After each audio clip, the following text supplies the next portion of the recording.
Cet épisode de French Boss est sponsorisé par Tister, la plateforme de vidéos consommateurs qui permet aux marques de donner la parole à leurs clients.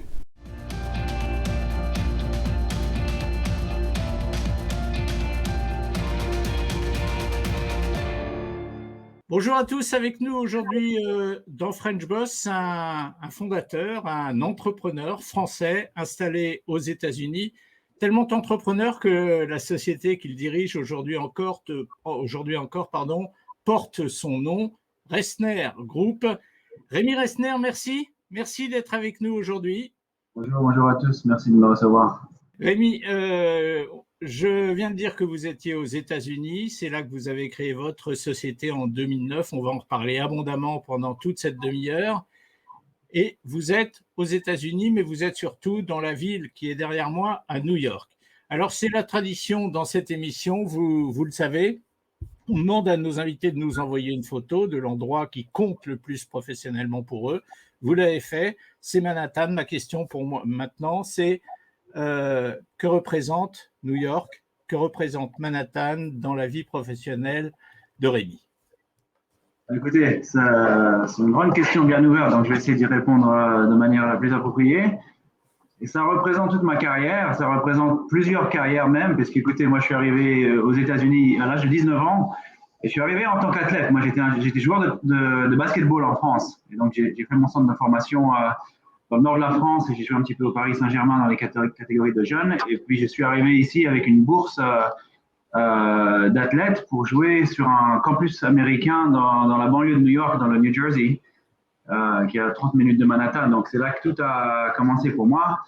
Bon, j'étais pas complètement en territoire étranger puisque ma mère est californienne, mais moi je suis né et j'ai grandi en France.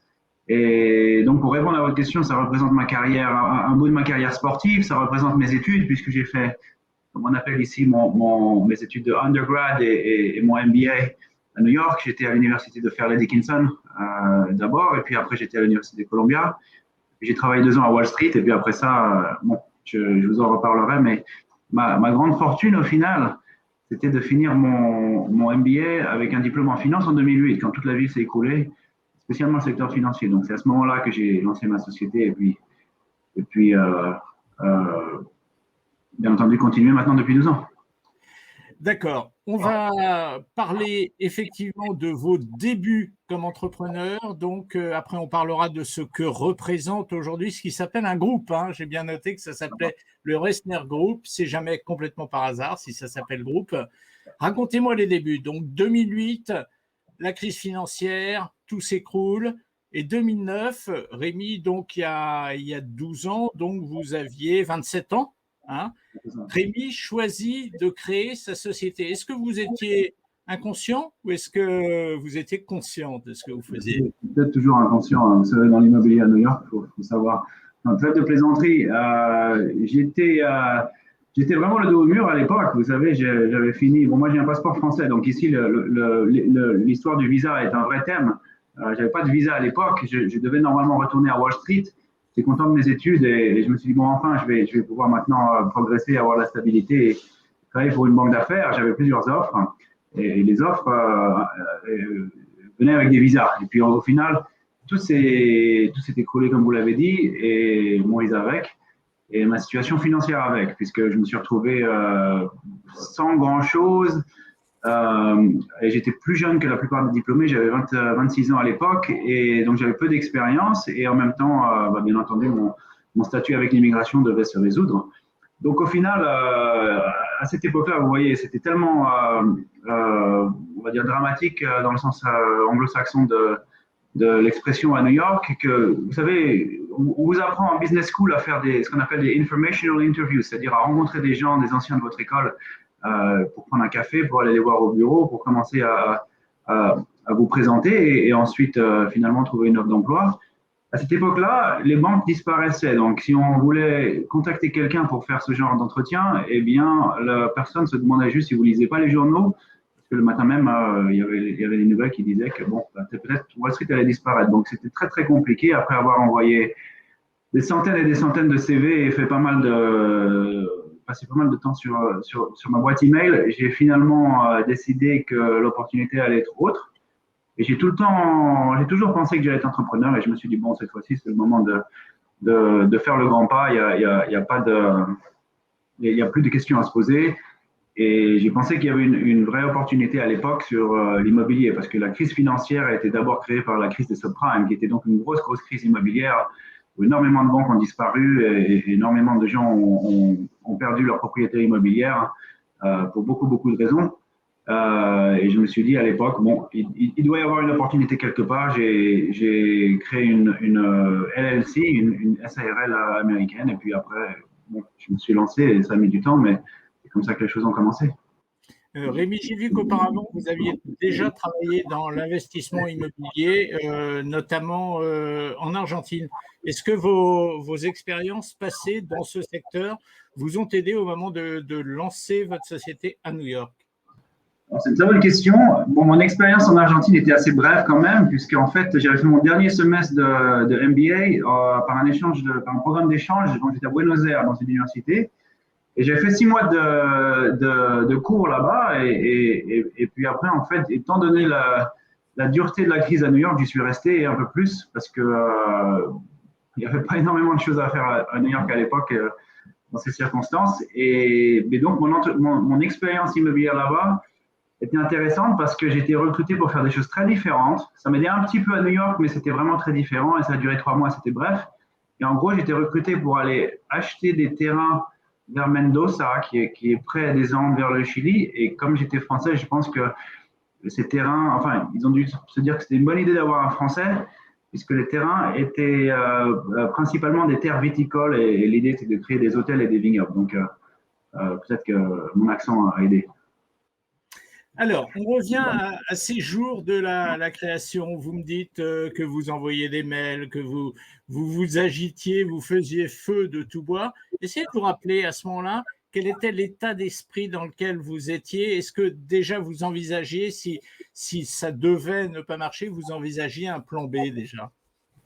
Écoutez, mon plan A, c'était de trouver un travail sur Wall Street. Donc, mon plan B, c'était vraiment assez éloigné du plan A et c'était de faire de l'entrepreneuriat. Après, c'est devenu le plan A, mais non, j'étais dans une situation où il n'y avait pas d'autre solution. Je me suis rendu compte que c'était une très bonne situation pour moi au final, d'un point de vue de ma réaction et d'un point de vue personnel. Mais sinon, c'était une époque très dure pour moi.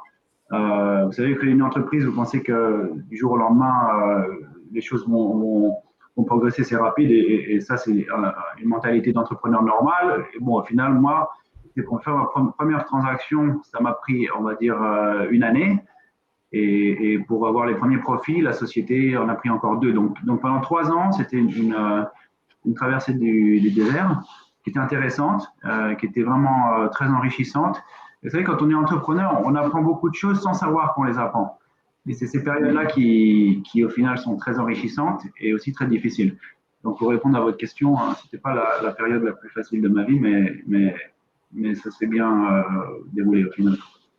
Moi, j'ai l'impression, en vous écoutant, Rémi, que vous êtes quelqu'un d'impatient. Et à cette période où vous avez créé votre société, c'était un gros défaut d'être impatient. Il fallait surtout, à mon avis, enfin, je vois ça complètement de l'extérieur, à mon avis, la patience devait être une qualité primordiale pour vous lancer dans ce vers quoi vous vouliez aller. C'est sûr, c'est sûr. Et puis la patience est aussi très importante dans le marché immobilier ou dans les investissements immobiliers parce que ça prend beaucoup plus de temps qu'autre chose. Vous savez, une transaction peut prendre des mois à clôturer, alors que si vous travaillez par exemple comme trader à Wall Street, vous savez, en quelques minutes, vous achetez une action, vous pouvez les revendre, ça bouge, vous avez des pertes ou des profits.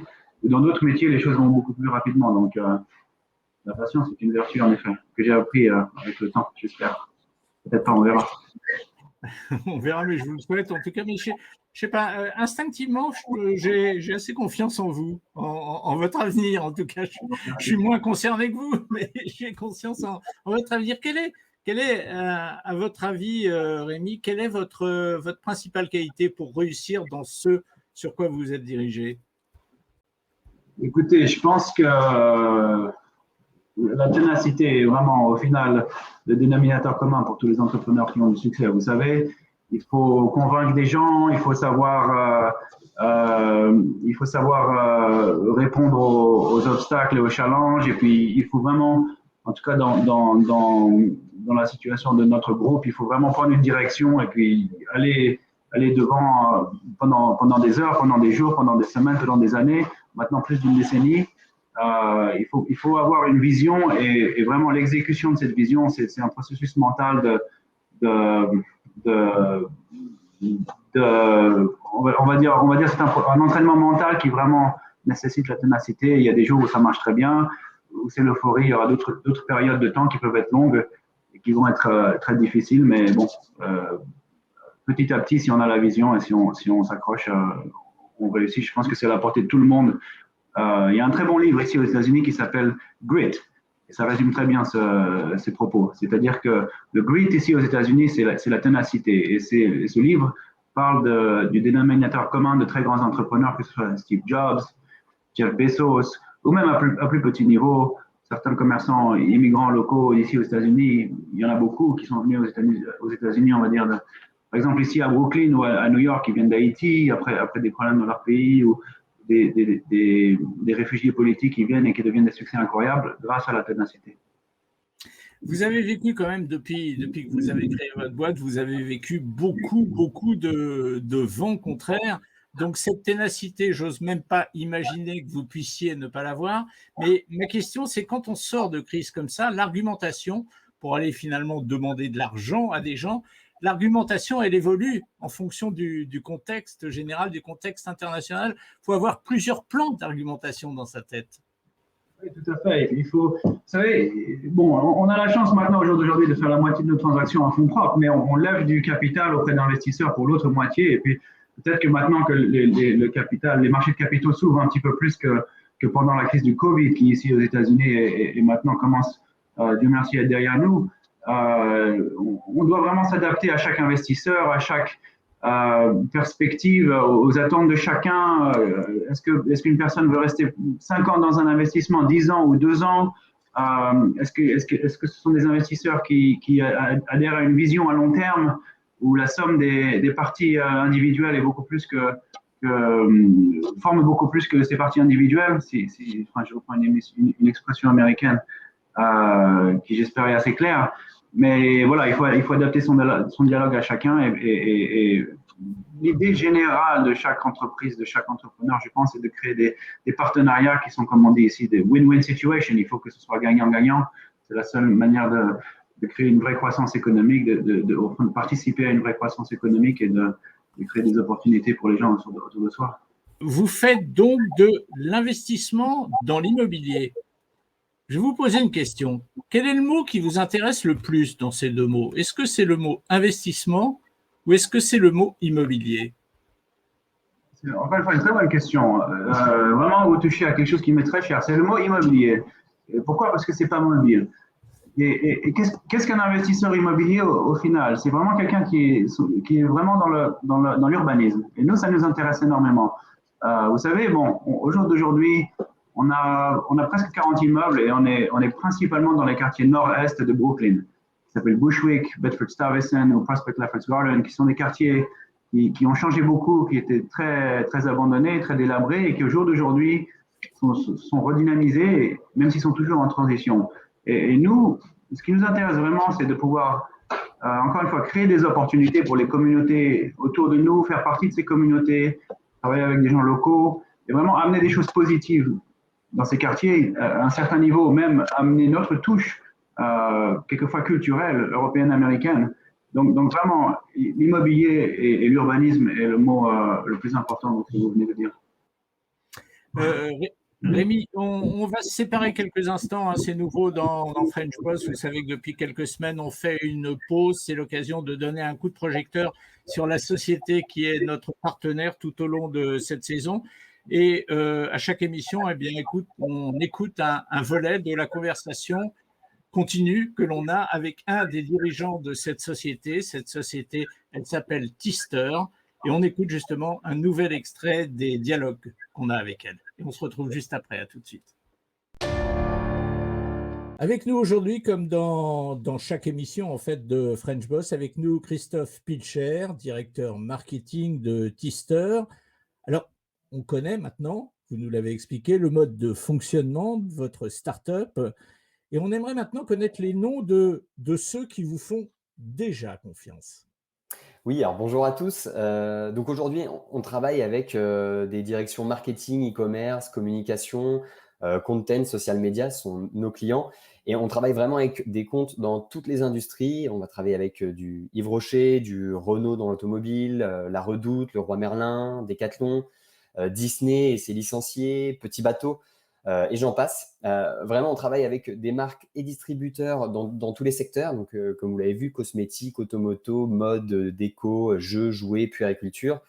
Parce qu'en fait, à partir du moment où ces marques ont des consommateurs satisfaits et qui sont propriétaires d'un smartphone, donc 95% de la population en France et un peu la même à l'étranger, en fait, ils ont des ambassadeurs potentiels pour partager leur expérience en vidéo. Et dans notre prochaine émission de French Boss, eh bien, on continuera notre exploration au sein de la maison Thyster. Merci Christophe Pilcher. Merci, à bientôt. Avec nous donc depuis New York, Rémi Resner, fondateur, patron, CEO, enfin Resner Group, qui se consacre à l'immobilier. Il a bien insisté sur le mot, mais l'immobilier à New York. On va parler de ce que représente aujourd'hui la surface que représente Resner Group, mais cette question, même si vous m'avez dit tout le bien que vous pensiez de New York au début de cette émission, pourquoi on a l'impression que vous pourriez aller rayonner ailleurs qu'à New York? Pourquoi vous en tenez-vous à New York? Écoutez, pour reprendre le début de mon histoire d'entrepreneur ici aux États-Unis, à l'époque des subprimes, j'ai eu la chance de pouvoir taper à la porte de certaines banques et leur demander si je pouvais reprendre leurs créances qui étaient en faillite. Donc en fait, redevenir la banque sur certains immeubles qui étaient délabrés, qui étaient en défaut de paiement, où il y avait pas mal de problèmes. Et c'est donc comme ça que j'ai commencé. Et à l'époque, bon, je connaissais pas grand-chose à l'immobilier et je connaissais plus Manhattan que Brooklyn, mais il s'avère que j'ai pu acheter certaines créances à Brooklyn et restructurer pas mal d'immeubles là-bas et vraiment commencer à améliorer tout ce patrimoine immobilier, on va dire. Et petit à petit, on s'est rendu compte que vraiment Brooklyn prenait une identité très différente de New York et de Manhattan. Et vous voyez, on s'est concentré non seulement sur New York, mais vraiment seulement sur Brooklyn, qui fait 2,5 millions de personnes. Donc vraiment sur le nord-est de Brooklyn et certains quartiers où on s'est dit qu'il y avait peu d'entrepreneurs et qu'il y avait beaucoup de choses à faire pour améliorer les conditions de vie des habitants locaux. Amener du renouvellement urbain, amener des magasins, amener des choses intéressantes. Et puis les choses ont grandi d'elles-mêmes petit à petit. Vous savez, vous possédez un immeuble dans un quartier, on vous approche pour en acheter un deuxième, on vous approche pour en acheter un troisième. Vous pouvez réduire vos coûts si vous avez tout dans la même géographie. Et puis petit à petit, vous prenez de l'importance dans ce quartier et ça vous permet encore une fois de contribuer à des choses de plus en plus positives. Donc, pour l'instant, c'était notre stratégie et vraiment, on n'a pas touché à Manhattan, peut-être qu'on le fera un jour. Mais on compte continuer de grandir à Brooklyn et vraiment développer notre marque, entre guillemets. Et une fois que cette marque est assez grande, assez établie là où on est, on peut répliquer les choses ailleurs. Et on essaie vraiment d'amener des choses assez uniques, encore une fois, avec une touche européenne, française, qui peut être intéressante. On va aborder un domaine qui est évidemment un domaine clé dans la vie d'un entrepreneur, qui sont les levées de capitaux.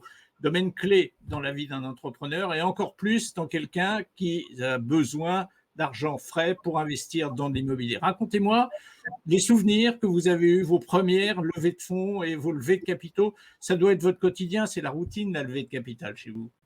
Écoutez, c'est entre guillemets la routine. Bon, routine est un grand mot quand même. On le fait quand on achète de nouveaux immeubles, bien entendu, mais je ne passe pas tout mon temps là-dessus. Je le répartis entre gérer la société et la stratégie d'ensemble, et puis beaucoup de temps sur les nouvelles acquisitions. Au jour d'aujourd'hui, faire des nouvelles acquisitions, vraiment acheter un bien immobilier, certaines fois prend plus de temps que les levées de capitaux, puisqu'on fait une levée de capital par bien qu'on achète. Même si peut-être qu'on fera un fonds dans le futur. Mais pour vous raconter une anecdote, écoutez, avec le succès, entre guillemets, qu'on a eu et la réputation et notre réputation qui grandit de plus en plus, Les levées de capitaux ne sont jamais faciles, mais ce sont un petit peu, au fil des années, sont devenus plus faciles pour nous, ce dont on est très reconnaissant. Je vais vous raconter une anecdote. Ma première levée de capital, je voulais acheter juste une créance qui avait qui était en faillite auprès d'une banque qui s'appelait Washington Mutual, qui à l'époque était le plus gros défaut bancaire de l'histoire des États-Unis, au niveau du bilan. C'était encore plus gros que Lehman Brothers, c'était donc en 2008-2009. Et bon, moi j'ai pu lever du capital auprès d'investisseurs et puis pour amener ma part était minimum puisque c'était ma première affaire et j'avais 27 ans, mais tout était tout a été fait par ma carte de crédit. J'avais une ligne de crédit de $25 000 et tout utilisé, c'était ma part de la transaction et puis petit à petit les choses sont développées. Mais c'est comme ça que la société a commencé à l'époque, donc vraiment de manière assez humble et après les choses. Snowball, comme on dit ici.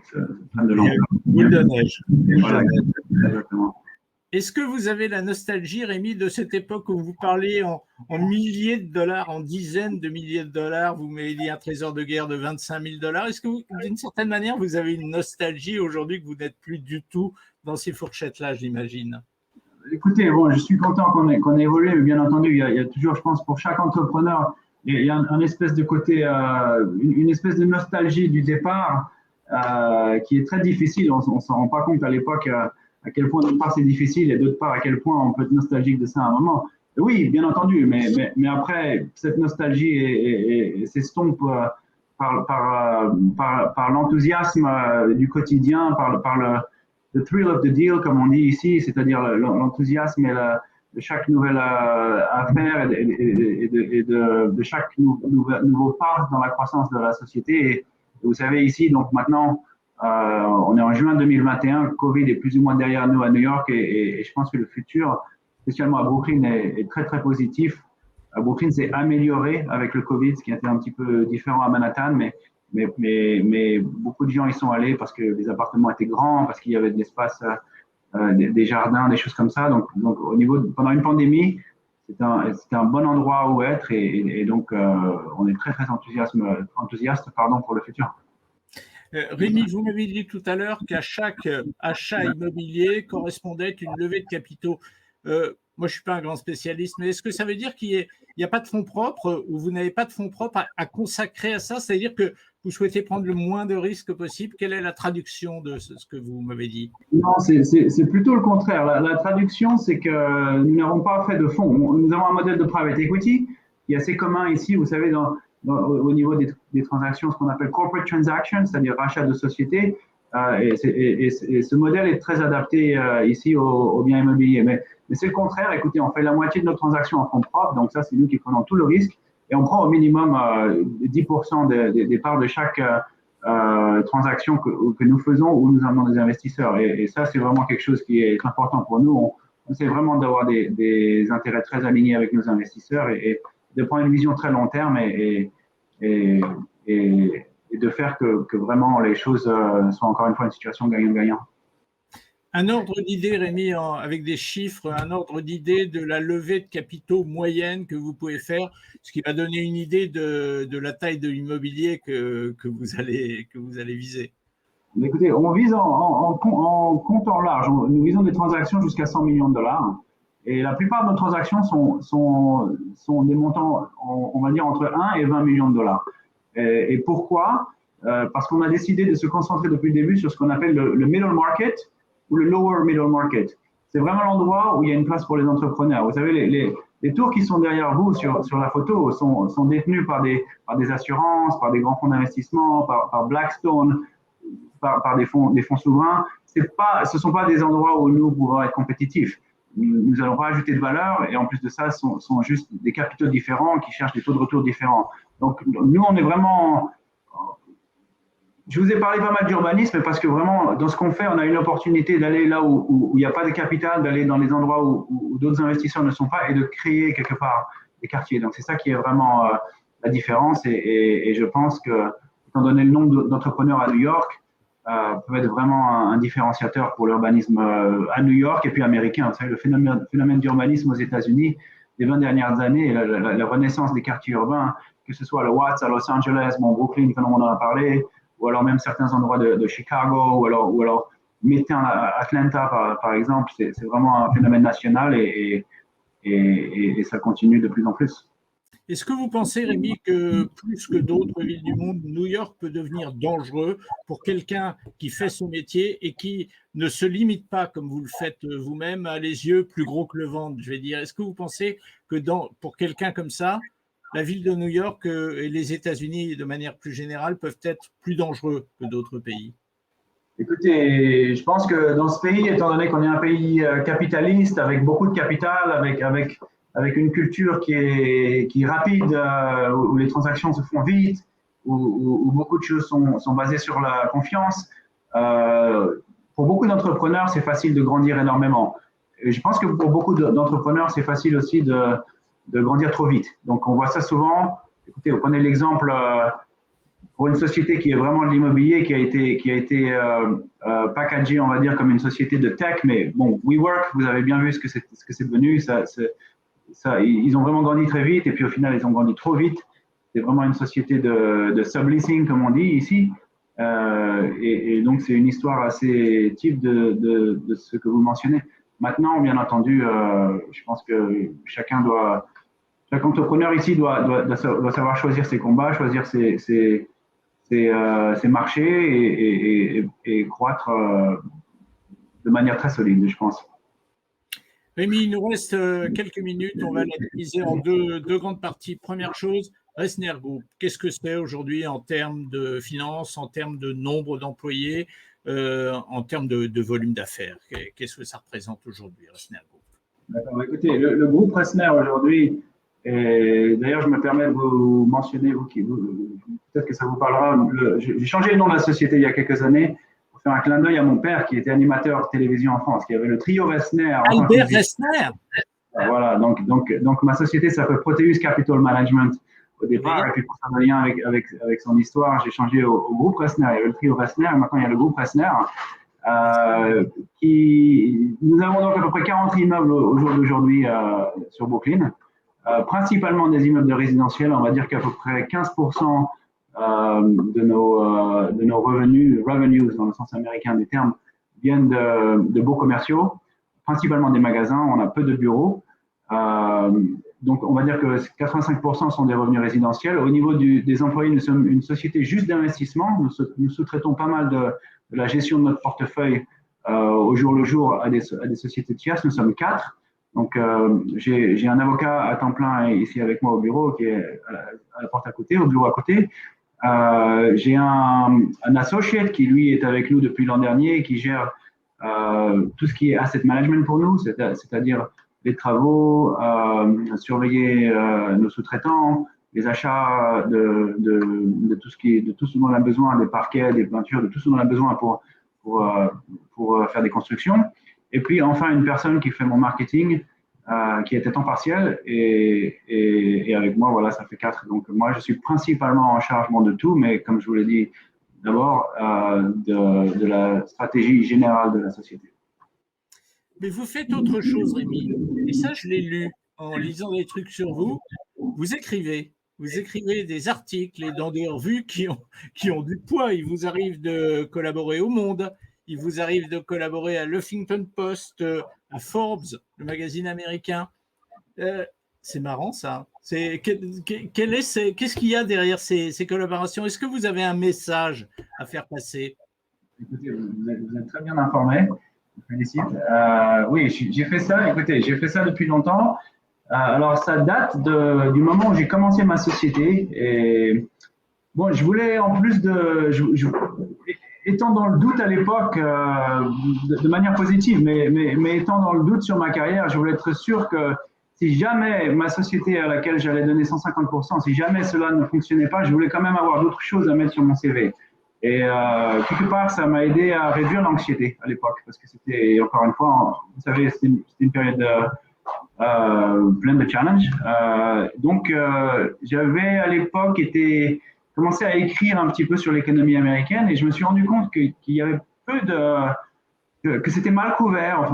Enfin, mal, c'est le mauvais mot, mais que c'était pas couvert de manière idéale, on va dire. À l'époque, et je suis entré en contact avec des gens du monde et je suis devenu le correspondant correspondant est un grand mot, mais j'avais un blog sur l'économie américaine pour Le Monde. Donc, j'écrivais à l'époque sur la Réserve fédérale américaine. J'ai écrit sur Détroit, qui était en faillite à l'époque, que je connais bien.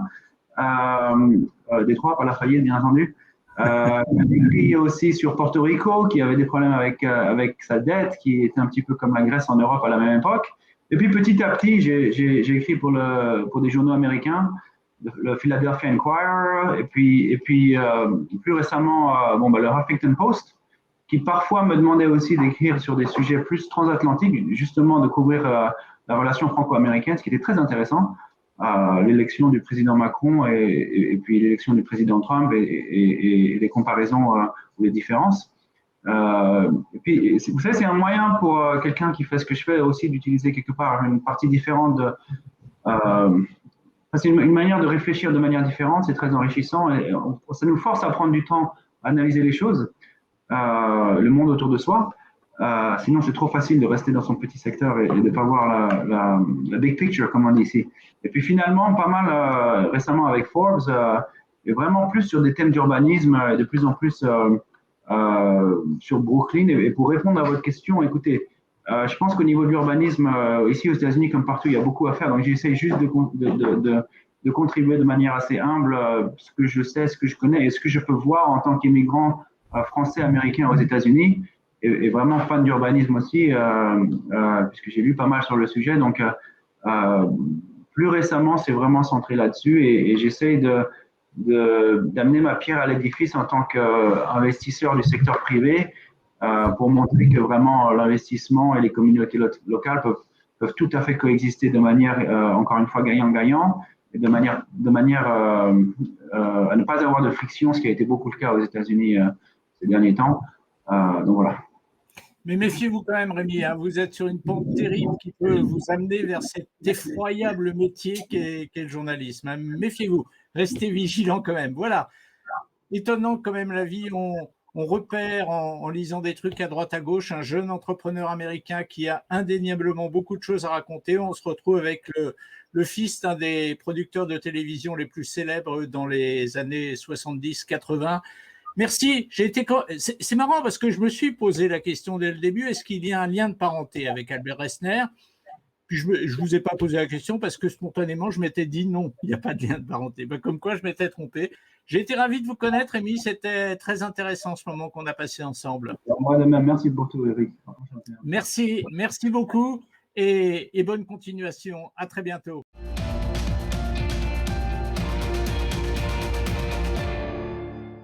Cet épisode de French Boss a été sponsorisé par Tister, la plateforme de vidéos consommateurs qui permet aux marques de donner la parole à leurs clients.